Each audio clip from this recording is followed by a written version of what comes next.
नमस्कार, मैं अनुपम मिश्रा हूं। मौसम की करवटें ही आंधियां लाती हैं, यूं ही आसमां बेवक्त रोता नहीं। तूफानों से तो तस्वीर अपने आप बदल जाती है। अब वक्त है हालात को बदलने का।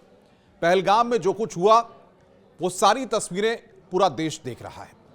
पूरा देश आक्रोश में है, गुस्से में है। देश ये नहीं समझ पा रहा है कि आखिर पाकिस्तान को अब किस भाषा में जवाब दे रहा है। क्या पाकिस्तान के साथ आने वाले कुछ दिनों में युद्ध जैसी स्थिति बनाई जाएगी, या फिर पाकिस्तान के अंदर घुस करके वहां पर जो आतंकी कैंप चल रहे हैं उनको नेस्तनाबूद कर दिया जाएगा। लेकिन आज न्यूज़ 18 आपके सामने एक सबसे बड़ा खुलासा पहलगाम के घटना को लेकर करने जा रहा है।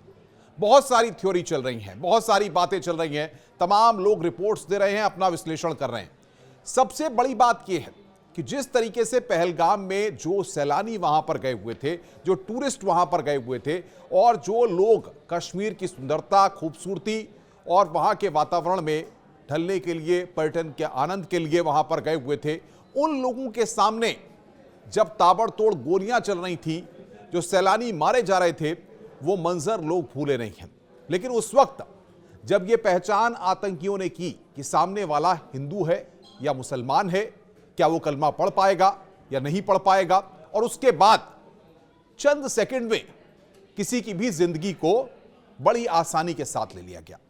अब सबसे बड़ा सवाल यह खड़ा होता है कि आखिर जो लोग वहां बचे हैं, जो टूरिस्ट वहां से बचे हुए हैं, जो वापस आए, उन्होंने जो कहानियां बयां की, वो कहानी एक और चौंकाने वाली है कि वहां पर लोगों के पैंट्स को उतरवाया गया। अब आप समझिए ये कितनी चौंकाने वाली कहानी है। जो बड़ा खुलासा यहां पर हम कर रहे हैं कि जो सैलानी वहां पर मौजूद थे, जो लोग वहां पर मौजूद थे, यानी कि पहचान किस हद तक करने के लिए उन आतंकवादियों ने क्या क्या प्लानिंग और क्या क्या मंसूबे रचे होंगे, ये तो अलग बात है।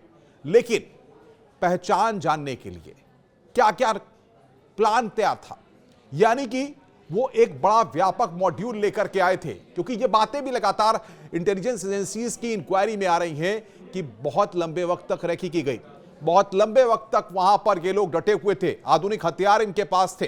ये सारी चीजें कहीं ना कहीं ये बात बताती हैं कि जो आतंकी, जो टेररिस्ट, जिन्हें गवर्न पाकिस्तान कर रहा है, क्योंकि लगातार पाकिस्तान में खलबली मची हुई है। जिस तरीके से सरकार ने सख्त फैसले लिए हैं, उसके बाद अब इस बात को लेकर के भी सवाल खड़े हो रहे हैं कि देखिए किस तरीके का हरकत पाकिस्तान के द्वारा फलते फूलते आतंकवादियों ने की कि लोगों की वहां पर जो सैलानी वहां पर पहुंचे थे, देश दुनिया से वहां पर पहुंचे थे, गुजरात से पहुंचे, मध्य प्रदेश से पहुंचे, कर्नाटक से पहुंचे, उड़ीसा से पहुंचे, उनकी पैंट्स वहां पर उतरवाई गई। उनकी पहचान जहां पर हिंदू मुस्लिम के पॉइंट ऑफ व्यू से की गई, वहीं उनकी पहचान आप समझिए कि आखिर हिंदू मुसलमान, क्योंकि आदि कोई भी सैलानी किसी के चेहरे पर नहीं लिखा है, मेरे चेहरे पर नहीं लिखा है, आपके चेहरे पर नहीं लिखा है कि आप हिंदू हैं या मुस्लिम हैं।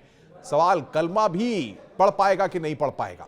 तो आप समझिए कि इंतहा हो गई, यानी कि जो सनक सवार जिसको कहते हैं हम लोग अपनी भाषा में कि सनक सवार थी, वो सनक उन आतंकियों के ऊपर सवार थी और उन्हें जरा भी गुरेज नहीं था किसी की जान लेने में। इसीलिए चंद सेकंड भी नहीं लगे।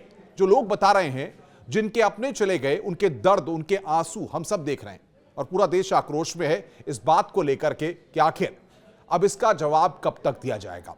आखिर जिन लोगों की जानें गई हैं, जिनके अपने चले गए हैं, वो कह रहे हैं कि बदला तो अब लिया ही जाएगा। लेकिन आप देखिए कि न्यूज़ 18 के इस बड़े खुलासे में उस बात को हम पॉइंट आउट कर रहे हैं कि किस तरीके से आतंकियों ने वहां पर जो सैलानी मौजूद थे, उनके कपड़ों को उतरवाया गया, उनकी पैंट्स को वहां पर उतरवाया गया, जो अपने आप में बेहद संगीन मामला है, बहुत चौंकाने वाला मामला है। और यह बताता है कि आतंकी किस किस नए मॉड्यूल के तहत पूरी प्लान्ड वे में, यानी कि एक खास कम्युनिटी को, खास वर्ग को किस तरीके से टारगेट करके एक सांप्रदायिक माहौल भड़का करके अपनी रोटियों को सेकना चाहते हैं, और घाटी का माहौल किस तरीके से खराब कर वहां की जो फिजा है, वहां का जो वातावरण है, जो सैलानियों को, टूरिस्ट्स को, तमाम लोगों को आकर्षित करता है, उसमें कहीं ना कहीं खलल पैदा करते हैं। लेकिन सरकार का मूड पूरा साफ है। देश के प्रधानमंत्री ने साफ कह दिया है कि कुछ भी हो, आतंकवादियों को मिट्टी में मिला देंगे, जो आतंकी कैंप चल रहे हैं उनको नेस्तनाबूद कर देंगे। अब सरकार का आगे का क्या एक्शन प्लान है, यह भी लगातार हम आपको बताते रहेंगे। नमस्कार।